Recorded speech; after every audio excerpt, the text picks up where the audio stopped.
হয় মাছটার নাম কি তোমরা জানিও? যাচ্ছে বনিদি আসানসোল। কত বড় ক্যাট চলে গেল। হ্যাঁ দেখাই, দেখো কি পরিমাণ নোংরা এখান থেকে বেরোচ্ছে। দেখো পাইপ লাগিয়ে দিয়েছি। এই দেখো উনুনে ভাত হচ্ছে। অনেক বছর বাদে নতুন অ্যাকোরিয়াম কিনতে গেলাম, কি মজা হলো তোমাদের বলে বোঝানো যাবে না। হ্যালো, ওয়েলকাম টু কুণাল পাত্র ব্লগস। কেমন আছো সবাই? আশা করছি সবাই ভালো আছো। তো চলো ব্লগটা শুরু করা যাক। বনিদি এই যে সাজুগুজু করেছে, তো এখন যাচ্ছে বনিদি আসানসোল। আশীর্বাদ, তাই তো? ইয়েস, আশীর্বাদে যাচ্ছে বনিদি। আমরা সবাই মিলে কিছুদিন বাদে যাব। বনিদি আজকে যাচ্ছে জায়গাটা দেখে আসতে, যাতে আমরা ভুলে অন্য জায়গায় না চলে যাই। তো বনিদি একটা ছবি তুলে দিয়ে না, এদিকে আয়, তুই এদিকে আয় দেখি তোকে না সেজে কেমন লাগছে দেখি। ও বাবা, এই যে বনিদি আর বিশু কাকা। Tata tata. বিশু কাকা একটু এদিকে তাকিয়ে দাও দেখি। এই তো ঠিক আছে, টাটা। চলো। তোকে না নিয়ে চলে গেল। হ্যাঁ হাসছিস, এটা আসলে এমনি হাসছিস নাকি না মন খারাপ বলে হাসছিস? হ্যাঁ আমরা একসাথে যাবো, ঠিক আছে? ঠিক আছে, ভালো করে সাজুগুজু করে নিবি, ঠিক আছে? যে জামাটা পরে কিনেছিস, ঠিক আছে, ব্লেজারটা পরে নিবি, দিয়ে একদম আমরা যাবো, ঠিক আছে? নাচ গান করতে করতে, ঠিক আছে? ঠিক আছে। কিছুদিন পর থেকে ভীষণ আনন্দ হতে চলেছে। তো দেখো, দেখতেই পাচ্ছ এখন থেকে আনন্দ শুরু হয়ে গেছে। তো আমি যাব কিছুদিন বাদে থেকে, তো সেই জন্য বললাম কিছুদিন পর থেকে আনন্দ হতে চলেছে। যাই হোক, এখন টিফিনটা খাবো, তার আগে চলো তোমাদেরকে নিয়ে যাই কাল রাত্রিবেলা বলবো না, সন্ধ্যেবেলা 7:30টার সময় যখন আমরা অ্যাকোরিয়ামটা আনতে গেছিলাম। এখন সময় 7:24, দেখতেই পাচ্ছ টোটো চলে এসছে, আমাদের যেতে বলেছে 7:30টার সময়, সেই জন্য আমরা একটু তাড়াতাড়ি যাচ্ছি। এই হচ্ছে আমাদের অ্যাকোরিয়ামের দোকান। আমরা চলে এসেছি, এই দরজাটা খুলিনি, ভেতরের দরজা দিয়ে চলো দেখি। এই তো দোকানের কাকু দেখতেই পাচ্ছ পুজো করছে। তো চলো আমরা ভেতরে গিয়ে দেখি আমাদের অ্যাকোরিয়ামটা কত দূর হয়েছে, কেমন হয়েছে। তো চলো, আমার বাড়িতে এতগুলো অ্যাকোরিয়াম রয়েছে, কিন্তু নতুন অ্যাকোরিয়াম দেখলে বেশ ভালো লাগে। তো দেখো কি সুন্দর, একদম এক্সট্রা ক্লিয়ার গ্লাস দিয়ে করে দিয়েছে, আর ফিনিশিং যথেষ্ট ভালো হয়েছে। আমি বলেছিলাম টানাটা একদম ওপর দিয়ে দিতে, বেশি নিচু দিয়ে দিতে না, সেই জন্য একদম ওপর দিয়েই দিয়েছে, জাস্ট একটুখানি ছেড়ে দিয়েছে। কিন্তু অ্যাকোরিয়ামের ঢাকনাটা তো দেখতে পাচ্ছি না, ঢাকনাটা কোথায়? দাঁড়াও জিজ্ঞেস করি। ও এই দেখো ঢাকনা, বাহ, সবুজ কালারের, বেশ ভালো লাগছে। আর বক্স ঢাকনা করেছে, কারণ ভেতরে টপ ফিল্টার বা সাম্প লাগানো হবে, মানে ওভারহেড সাম্প। দেখো কত বড় ক্যাটফিশ, অনেকদিন বাদে ক্যাটফিশ দেখলাম। বড় সাইজের প্যারট রয়েছে, অনেকদিন বাদে বড় সাইজের প্যারট দেখলাম। এই মাছটার নাম কি তোমরা জানিও? দেখো ওই সাবাস। আর এই হলো অ্যাকোরিয়ামের ফাইনাল লুক। তো কেমন লাগছে অবশ্যই কিন্তু কমেন্ট করে জানাও। অ্যাকোরিয়ামটা টোটোর একটা সিটে ধরেনি, কারণ অ্যাকোরিয়ামটা 3 ফিটের আর 1.5 ফিট চওড়া, 1.5 ফিট হাইট, তো সেই জন্য এরকম ভাবে নিতে হয়েছে। তাহলে বলো কেমন লাগলো? হ্যাঁ জানি আমি অ্যাকোরিয়ামটা কিনলাম না, কিন্তু যারা অ্যাকোরিয়াম ভালোবাসে, যারা মাছ ভালোবাসো, তারা জানো যে তোমাদের চেনা পরিচিত যদি কেউ অ্যাকোরিয়াম কেনে, তুমি তার সাথে যাও, সবটা দায়িত্ব নিয়ে তুমি করে দাও, তাহলে কিন্তু বেশ ভালো লাগে। আর আমি পুরোটা দায়িত্ব নিয়ে বলে দিয়েছি যে এই করতে হবে।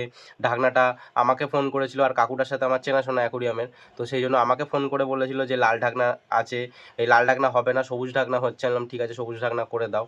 তো সবটা আমি পুরোটা একদম দায়িত্ব নিয়ে করে দিয়েছি, তো সেই জন্য ভীষণ ভালো লাগছে। তো আপাতত এখন রুটি আর বাঁধাকপিটা খেয়ে নিই। এরপরে আজকে আমার শার্কের অ্যাকোরিয়ামটা পরিষ্কার করব, কারণ একটু একটু নোংরা হয়ে গেছে, শ্যাওলা হয়ে গেছে। তো জানি না এখন শার্কটা লাপালাপি করবে কি না। তো নিয়ে এসেছিলাম, অনেক দিনই হয়ে গেল, তো এখনও জল পাল্টানো হয়নি। আজকে একটু জল হালকা করে পাল্টে দিই, জানি না এখন লাপালাপি করবে কি করবে, এটাও একটা চাপের ব্যাপার। এইবার ভীষণ ভীষণ ভীষণ চাপে আছি, ঠিক আছে? কারণ এই অ্যাকোরিয়ামের ঢাকনাটা নামাবো, এটা জল চেঞ্জ করবো, এবার এটা লাপাঝাপা করবে, অ্যাকোরিয়াম থেকে বেরিয়ে যাবে কিনা কে জানে। এবার এত বড় মাছ এরকম অ্যাকোরিয়ামে রাখতে ভীষণই কষ্টের ব্যাপার। যখন এনেছিলাম তখন তো তোমরা দেখেছিলে কি হয়রানি হয়েছিল, এই জল ফল ফেলে এক একবার পড়েছিল। আর যখন তুলতে গেছি তখন তো ভিডিও করিনি, যখন দাদার বাড়িতে তুলতে গেছিলাম, মানে ওরে বাপ রে বাপ, অবস্থা খারাপ হয়ে গেছিল। তো এবার যখন এটাকে এখান থেকে তুলে কোনো জায়গাতে আবার কাউকে পাঠাবো, তখনও অবস্থা খারাপ হয়ে যাবে। যাই হোক, আপাতত ঢাকনাটা খুলি।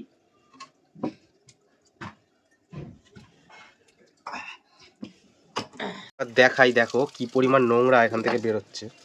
তো দেখো দেখো কি পরিমাণ নোংরা এখান থেকে বেরোচ্ছে, তোমরা বুঝতে পারবে। এই দেখো, অনেকদিন ধরে অ্যাকোরিয়াম নিয়ে কোনো ভিডিও বানানো হচ্ছিল না। এবার আমার অ্যাকোরিয়ামের ভিডিও যারা ভালোবাসো, তাদের অ্যাক্টিভিটিটা দেখছি একটু কমে গেছে, সেই জন্য ভাবলাম না একটু অ্যাকোরিয়াম সম্বন্ধে ভিডিও বানাই। আর এখন অ্যাকোরিয়াম তো সবাই একটা করে রাখতে চাও, বা বেশিরভাগ জনের সবার বাড়িতেই কিন্তু অ্যাকোরিয়াম আছে, তাই ভাবলাম না ছোট্টখাট্ট একটা ভিডিও বানিয়ে ফেলি। আর যাদের বাড়িতে অ্যাকোরিয়াম আছে বা প্ল্যান করছো একটা অ্যাকোরিয়াম রাখবে বাড়িতে, তারা অবশ্যই কিছু জানার থাকলে আমাকে বলতে পারো, আমি যেটুকুনি জানি তোমাদের অবশ্যই হেল্প করে দেব। উফ বাপরে বাপ, কোমর টোমর না পুরো ব্যথা হয়ে গেল, কারণ এটা অনেকটা উঁচুতে তো হাতটা ঢুকিয়ে করতে হয়। তো যাই হোক, জলটা এখন অনেকটা নোংরা আছে, কিন্তু তাতে অসুবিধা হবে না। মেন যে ওয়েস্টগুলো ছিল, যেগুলো গন্ধ হতো জলটা, ওইগুলো বার করে দিয়েছি সব। তো এই দেখো, এবার জলের মধ্যে অনেক নোংরা আছে, কিন্তু ওগুলো সব শ্যাওলা। এই যে এই পাশটা দিকে পুরো পরিষ্কার হয়ে গেছে, ওই যে দেখতে পাচ্ছ, ওই যে পেছন দিকে ব্যাক সাইডটাতে শ্যাওলাগুলো সব বেরিয়ে গেছে। ওই শ্যাওলাগুলোই এখানে জলের মধ্যে গুলে গুলে গেছে। তো শ্যাওলার জন্য অসুবিধা হবে না, শ্যাওলাগুলো নিচে থিতি যাবে, আর মাছের অসুবিধা হবে না শ্যাওলাতে। পাইপ লাগিয়ে দিয়েছি, লাফালাফি তো খুব একটা করছে না, তো দেখা যাক। আর এতক্ষণ যে পরিষ্কার করলাম, খুব একটা লাফালাফি করেনি, এক দুবার লাফালাফি করেছে। আর আরেকটা কাজও আমি করে নিয়েছি, একসাথে দুটো কাজ করেছি। উনুনে ভাত হচ্ছে, উনুনটা এক্ষুনি ধরিয়ে দিলাম, কারণ নয়তো আবার টাইমে হবে না। এই অ্যাকুরিয়ামটা ভরে গেলে আর একটা কাজ আছে, বাইরে বাইরে আরেক জায়গায় জল ভরতে হবে। তো কিসে সেটা তোমাদের দেখাচ্ছি। না ফিশ পন্ডে না, কিন্তু জল ভরা কমপ্লিট হয়ে গেছে, তোমরা দেখতেই পাচ্ছ এতটা জল ভরে গেছে। আপাতত এটাকে এখন চাপা দিয়ে দিই, পরে ফিল্টারটা চালাবো। ওটা বাবা, কারণ কাজটা এগিয়ে রাখি, কারণ লাভ দিলেই মুশকিল মাছটা।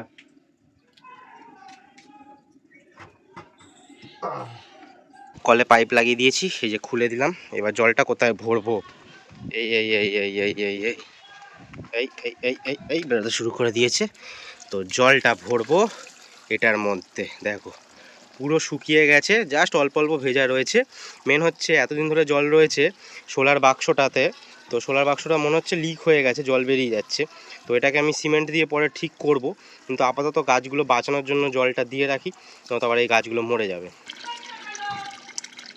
যখন এটাতে জল দিলাম আর পাইপ লাগালামই, তো গাছগুলো তো একটু জল দিয়ে দিই। প্রথম জল এই গাছগুলোকেই দিই, কারণ এই গাছগুলোকে তেমন যত্ন করা হচ্ছে না। যা জল দিই, যা সার দিই, সব ফুল গাছগুলোতেই দিয়ে দিই। তো এইগুলোতে শুধু জলটাই দিই, কারণ এখন দেখো ফুলের সিজন চলছে, সেজন্য এই গাছগুলোকে যত্ন করছি। আর সার অল্প একটুখানি বানাই, এই 4-5টা গাছে দিতেই চলে যায়। দেখো বাবা চলে এসছে, ধরো।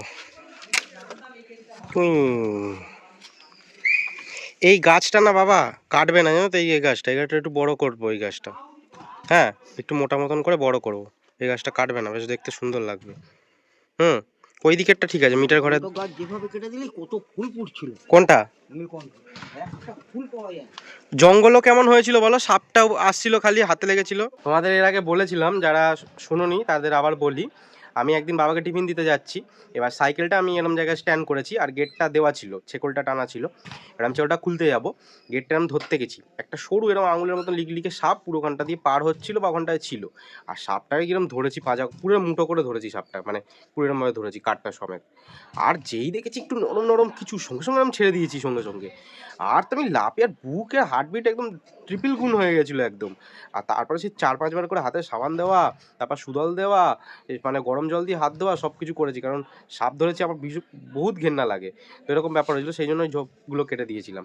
তো যাই হোক, অনেক হয়তো শুনেছিলে, যারা শুনি তাদের জন্য বললাম। আর এই জলটা দেখো পরিষ্কার করে দিয়েছি, পুরো ক্রিস্টাল ক্লিয়ারের মতন একদম লাগছে, রোদ্দুর পড়েনি। হ্যাঁ হ্যাঁ জল বেরিয়ে যাবে, আবার দিতে হবে। আর এইদিকে দেখো পাইপটা এখনো পড়ে রয়েছে, তোলা হয়নি, পাইপটা তুলে দিই। বাবা এসছে, বাবার জন্য জল গরম বসাতে হবে, অনেক কাজ আছে এখনো। আর আজকের ভিডিওটা এখানেই স্টপ করছি, এখানেই শেষ করছি। একটা টপিকের ওপর ভিডিও বানালাম, একটা না দুটো টপিকের ওপরে গাছে জলও দিলাম। তো বেশি টপিকের ওপর ভিডিও বানাতে চাই না একটা ভিডিওর মধ্যে। তো সেই জন্য এই ভিডিওটা এখানেই স্টপ করছি। বলো কেমন লাগলো। অন্য টপিক নিয়ে অন্য ভিডিও আবার পরের দিন আসবে। এখনো জন্য টাটা, সবাইকে টেক কেয়ার।